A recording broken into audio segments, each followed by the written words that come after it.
사람들은 누구나 자기를 알고 싶어하고 자기를 찾고 싶어합니다. 그러나 여러분, 자기는요 정말 신비로워요. 신비로운 것입니다. 왜 그래요? 하나님이 그렇게 만들었어요. 그래서 자기에게 접근한다는 게 그렇게 쉽지가 않아요. 우리는 나를 경험하지만 내가 무엇인지, 내가 누구인지 말로 담아보면은 영 내가 아니에요. 그래서 누군가 넌 누구냐라고 그렇게 질문하면 갑자기 멍해집니다. 내가 누구지? 내가 누구라고 말하면 이미 내가 아니에요. 그러면서도 삶 속에서 우리는 매일 나를 경험합니다. 우리는 이런 말을 해요. 오늘은 정말 영 내가 아니었어. 이게 무슨 말이에요? 정신없이 살았다는 거예요. 정신없이 사는 거기에 내가 있는 것이 아닙니다. 고요한 가운데, 기도하는 가운데 나는 발견될 수 있어. 왜냐하면 나는 신비에 쌓여 있어요. 숨어 있으니까. 우리가 나를 경험하는 것은 나와 관계되는 사람들의 일을 통해서입니다. 나의 이웃과 나의 관계된 주변 환경들과의 관계, 심지어는 애완동물까지. 그렇다고 이런 경험이 나를 말해주진 않아요. 그래서 캐톨릭 교회에서는 진정한 나를 찾기 위해서 피정이라는 것을 갑니다. 현실의 모든 것에 거리를 두고 침묵하고 고요하게 머무는 연습을 합니다. 여기에는 언어가 필요하지 않습니다. 그 순간 참된 나가 하나님의 음성을 듣고 하나님과 소통하게 됩니다. 그래서 피정은 나와 가장 근접하게 접근하는 방법일 수 있어요. 분주한 삶에서는 이것이 안 되죠. 아브라함은요, 자녀가 없었어요. 삶이 너무 분주했어요. 양들도 많고 종들도 많고. 그래서 하나님이 자녀를 주지 않는 것으로 미끼를 걸었습니다. 아브라함에게. 아브라함은 그 미끼를 덥석 물고 고요한 곳에 가서 기도하기 시작했어요. 왜 하나님 저에겐 자녀를 주지 않습니까? 나름 열심히 살고 재산도 모아봤는데 왜 자녀가 없습니까? 자녀를 주세요. 인간의 힘으로 안 되는 것이 없다는 것을 알았을 때 그는 신을 찾았어요. 그것이 하나님이 우리에게 찾아오는 방법이에요. 미끼를 던지고. 근데 요즘은 미끼를 던져도 안 물어요. 너무나 영악스러운 물고기가 돼서 물지를 않습니다.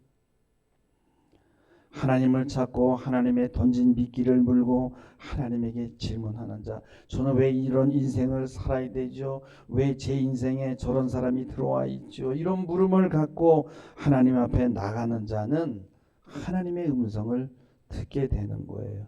우리가 요구가 있어서 하나님에게 나갑니다. 일단 하나님에게 나가면 하나님은 우리가 요구하는 것과 다른 이야기를 들려주십니다. 너는 너의 길을 가라. 그러면 내가 너를 복이 되게 해주겠다. 너의 길은 나를 따라오는 것이다. 그러면 내가 너로 큰 민족을 이루고 2절 말씀에 보면은 내게 복을 주어서 내 이름을 창대하게 하리니 너는 복이 될지라. 단 그 전에 너의 고향과 친척과 아비의 집을 떠나야 된다는 거예요. 그리고 내가 내게 보여줄 그 장소로 가라는 거예요. 그 땅으로 가라는 것입니다. 이사 가라는 게 아니에요. 하나님이 보여주는 그 분깃이 있는 거예요. 나의 분깃이. 사실 나의 고향과 나의 친척과 아버지의 집을 떠난다는 건 뭐냐? 이제 너는 너가 되어야 된다. 그러기 위해서 내게 보여줄 땅으로 가야 한다. 하나님의 말씀을 쫓아가는 것은 내가 되는 경험을 하는 거예요. 자기를 경험하는 것이 하나님의 경험을 가져다 주는 거예요. 하나님을 만나는 통로는 자기입니다. 자기를 부정하는 사람은 하나님을 부정하는 거예요. 하나님을 사랑하는 사람은 자기도 사랑할 수밖에 없고요. 자신을 진정으로 사랑하는 사람은 하나님도 만날 수 있어요. 자신을 진정으로 사랑하지 않는 게 문제지요. 자기를 사랑하지 않고 다른 것을 사랑한단 말이죠. 내가 내 삶의 주인이 되고 내가 내 삶을 만들어가는 것이 나를 찾는 것이라는 생각은 잘못된 거예요. 하나님은 너를 찾아가기 위해서는 너를 부정하고 하나님 앞에서 자기를 낮추라고 말합니다. 그리고 말씀을 쫓으라고 말씀하세요. 나를 부정하고 나를 낮출수록 더 내가 드러나고 나다워지는 거예요. 신앙에는 이러한 묘한 역설이 있습니다.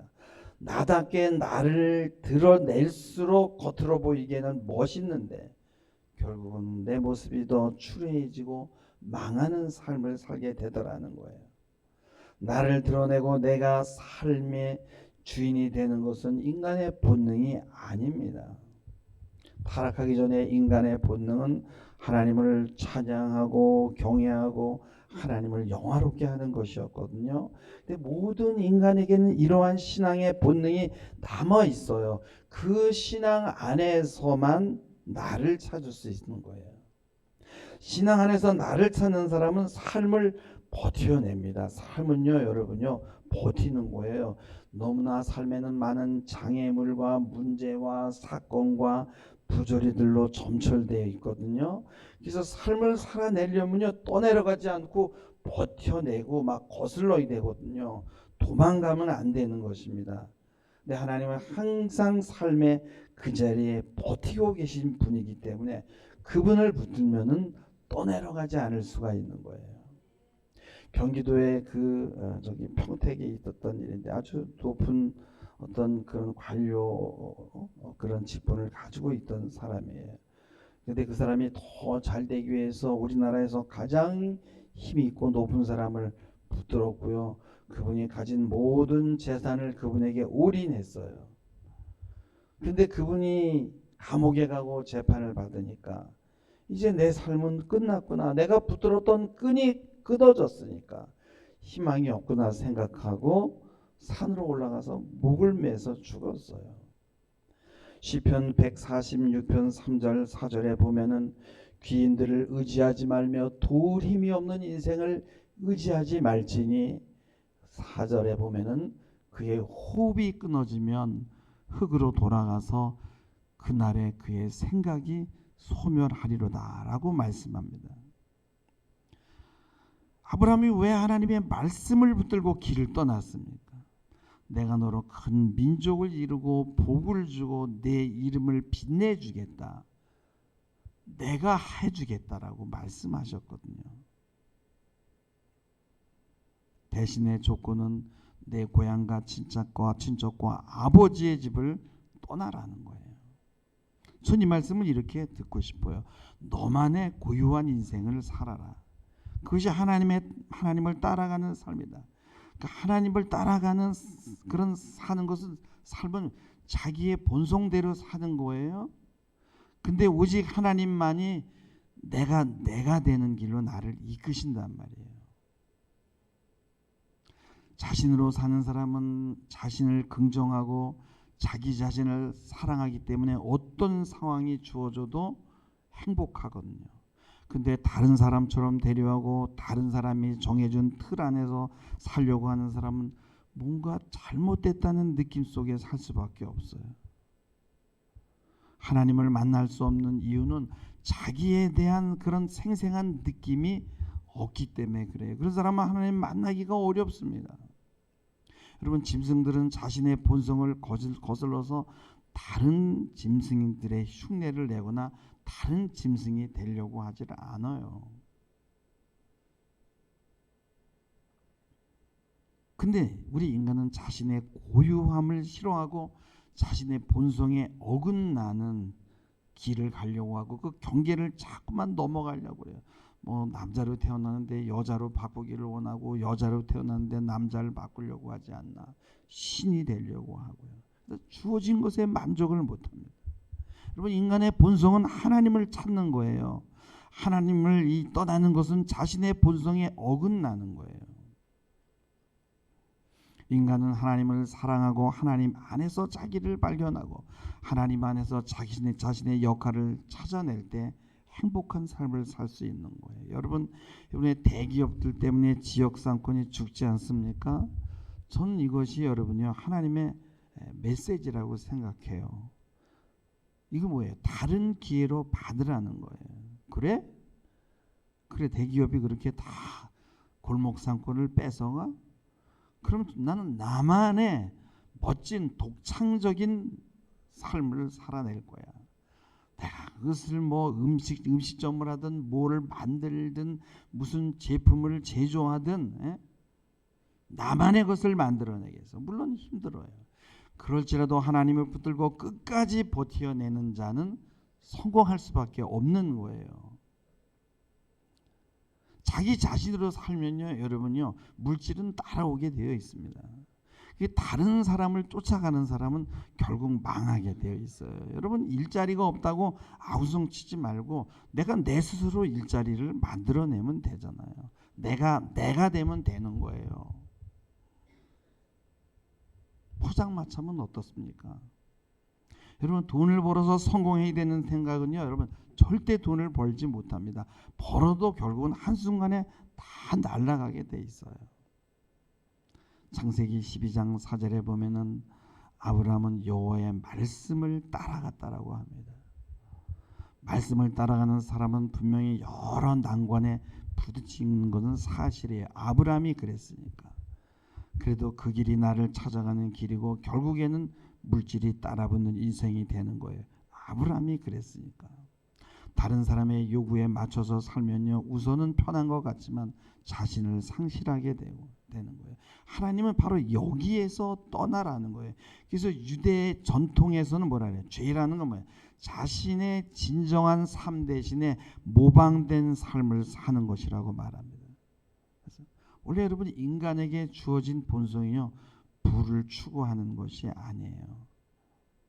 이게 자신이 되는 것과 부를 추구하는 것이 같은 것이 되면 얼마나 좋겠어요. 그러면 부를 추구하면은요 자신이 완성되니까 행복해야 되는데, 근데 여러분 부를 추구한다고 해서 그 사람이 행복한가요?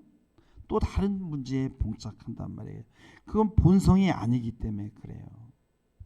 오늘 말씀에 하나님은 왜 내 친척과 부모를 떠나라고 아브라함에게 말씀했습니까? 우리의 인생에 절대적으로 필요한 존재가 부모지만은 또 한편 부모는 우리를 병들게 하는 원인이 될 수도 있어요. 우리에게 잘못된 삶의 안경을 씌워준 것은 부모인 경우가 많거든요. 다 그렇다는 건 아닙니다. 이 부모의 요구를 하나님의 말씀으로 대체해야 되는 거예요. 부모가 인생을 보는 관점은 자녀가 자신의 관점을 형성하는데 강한 영향력을 주는 거예요. 근데 이 부모의 관점이 하나님의 관점이 아니라면 어떻게 되겠냐 이거예요. 이런 부모에게는 여러분요, 아름다운 것은 정말 장미꽃밖에 없거든요. 그래서 그 기준에 맞춰야 된다고 생각하고 자신의 아이를 성형도 시켜주고 장미가 되는 길을 가르쳐 주려고 그래요. 근데 여러분 꽃이 장미만 있나요? 아이는 자신의 독특한 인생을 살아라고 하나님이 이 땅에 보냈거든요. 근데 부모는 이거를 방해할 수 있다는 거예요. 근데 대부분의 부모가 그렇다는 거예요. 아이에게 부모의 관점은 전능한 것이어서 아이는 이거를 거부할 수가 없습니다. 부모는 이 세상에서 받을 고통과 실패에 대한 두려움 때문에 아이의 정체성을 부정하고 아이에게 다른 옷을 입히려고 강요합니다. 오늘 아침에 같이 우리 집사람하고 밥을 먹는데 계속 나를 보고 웃는 거예요. 그래서 왜 웃냐 그랬더니 제가 옷을 앞뒤를 바꿔 입고 있더라고요. 얼마나 우습습니까 여러분요. 자기 본능대로 살지 않는 게. 여러분 아이는 부모의 잘못된 안경을 자신이 써야 된다고 느끼고 그 안경의 근거에서 자신을 봅니다. 자신을 부정하고 부모가 자신의 부여해준 틀에 맞추는 거예요. 이때 아이는 자기에 대한 느낌을 잃어버리게 되는 거예요. 혹 그 아이가 세상적인 기준으로 성공적인 삶을 살았다고 해도, 칭찬을 받는다고 해도 이 아이는 행복하지 않아요. 왜냐하면 자기가 아니니까. 이제 우리는 그 안경을 벗고 하나님이 씌워주는 안경을 써야 된다는 거예요. 그게 뭡니까? 하나님의 말씀을 따라가는 거예요. 하나님의 말씀을 따라가다 보면 자기가 드러나는 거예요. 하나님 말씀 안에서 자기를 부정하는데 오히려 자기가 드러나는 거예요. 하나님은 우리에게 복 자체가 되라고 말씀하는 겁니다. 복의 원형, 복의 덩어리를 만들어 주겠다는 거예요. 여러분, 부모는 왜 아기가 자기를 찾아가는 걸 방해할까요? 부모 자신이 이미 다른 사람이 부여해준 평균적인 인생을 살았기 때문에 아이에게 그런 인생을 요구할 수밖에 없는 거예요. 어떻게든 자식에게 자신의 삶을 물려주지 않으려고 결심하는 것까지는 좋은데, 자신이 왜 그런 인생을 살았는지 그 원인을 찾지 못하는 거예요. 그래서 실패한 인생을 자식에게 물려주는 악순환이 반복이 된단 말이에요. 그래서 부모를 떠나는 그런 자식이 결국은 성공을 하게 된다는 거예요. 그럼 부모를 떠난다는 건요, 여러분요, 갈라서라는 게 아니에요. 몸이 떠나는 게 아니에요. 부모가 갖고 있는 그 가치관에서 떠나야 된다라는 거예요. 부모들은 그렇잖아요. 야, 공부 잘해야 돼. 그렇지 않으면 불행하게 살 것이라는 그런 확신을 아이에게 심어줍니다. 여러분요, 지금 외국에 가서 10년 공부해가지고 와서 한 달 수입이 100만 원이 안 되는 사람들이 내 주변에 부지기수예요. 공부해서 결코 공부한다고 성공하는 것이 아니거든요. 근데 왜 그렇게 아이들에게 공부하냔 말이죠. 이것으로 아기의 그 자녀의 약함을 비난하고 자기의 가치관을 강요하는 그런 가치관은 부모에게서 우리는 떠나야 된다는 거예요. 너 자신이 되라는 건 뭐예요? 오랫동안 익숙해진 삶의 틀을 벗어나는 것입니다. 그래서 고통스러울 수 있어요.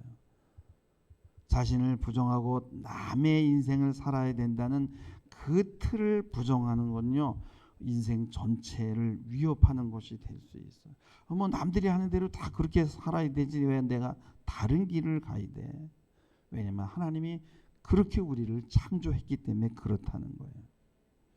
오랫동안 그 다른 사람의 기준에 맞춰 살아온 사람은 다른 삶을 살려고 할 때 여러분요, 자신이 누구인지, 자신이 무엇을 할 수 있는지, 만일 한다고 하더라도 성공할 수 있는지, 다른 사람에게 미친 사람이라는 소리를 듣지 않을지 걱정이 된단 말이죠. 부모와 사회가 부여해 준 것이 너무나 우린 익숙하잖아요. 이것을 내려놓고 대체 내가 무엇을 할 수 있을지 걱정하지만, 걱정하지 말고 하나님 말씀을 붙들고 따라오라는 거예요. 세상이 보는 성공과 실패의 잣대, 행복과 불행의 잣대를 버리라는 거예요. 이것이 바로 하나님 앞에서 길을 떠나는 사람의 자세라는 것입니다.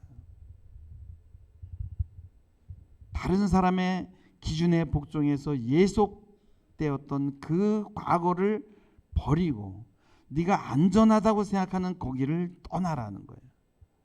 하나님 따라가면 장애를 만나지만은 그것은요, 여러분요, 정말 자기가 되는 길이다라는 거예요. 고통을 받아들일 때 자신이 될 수 있어요. 그러면 너는 복의 근원이 된다는 거예요. 너 자신이 되게 해주겠다는 거예요. 주님이 길 가자고 하는 건 여러분 쉽지 않은 길입니다. 왜요? 사망의 음침한 길로 우리를 인도하실 것이기 때문에 그렇습니다. 그러나 여러분, 우리의 삶의 목표는 하나님이 만드신 본래의 자신이 되는 거예요. 본래의 자신이 된다는 것은 뭐냐? 행복한 경험을 갖게 되는 거거든요. 누구든 여러분 자신이 될 때 행복하잖아요.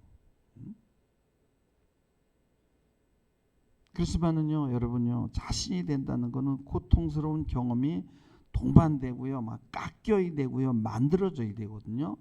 대신에 여러분 그렇게 사는 사람은요, 삶이 생생해요. 말씀을 붙들고 말씀대로 사는 삶은요, 삶의 생생함을 결단코 포기하지 않습니다. 여러분 힘들지만요, 여러분 삶은 쉽지 않아요. 잘 버텨내시기 바랍니다.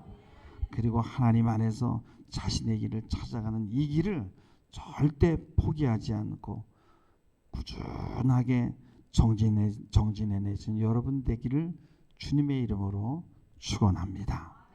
기도하시겠습니다. 주님, 참된 나의 모습, 나의 길이 오직 주 안에 있습니다.